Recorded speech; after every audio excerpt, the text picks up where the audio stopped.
Welcome to our tutorial on how to delete a conversation on Instagram with the latest updates. Follow these simple steps to efficiently manage your messages. Begin by opening the Instagram app on your Android device. This step is essential to access your conversations within the app. Next, locate the messenger icon at the top right corner of the screen. Tap on this icon to enter the messaging section of Instagram. Once you're in the messaging section, find the specific conversation you wish to delete. Tap and hold on the conversation to reveal a menu of options. Within the menu, locate and tap on the Delete option. This action will prompt a confirmation message to ensure you want to proceed with deleting the conversation. To confirm your decision, tap on Delete once again. This final step ensures that the conversation is permanently removed from your Instagram messages.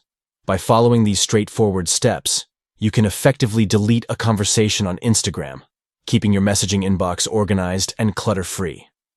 Thank you for watching. We hope this tutorial has been helpful in guiding you through the process of deleting conversations on Instagram.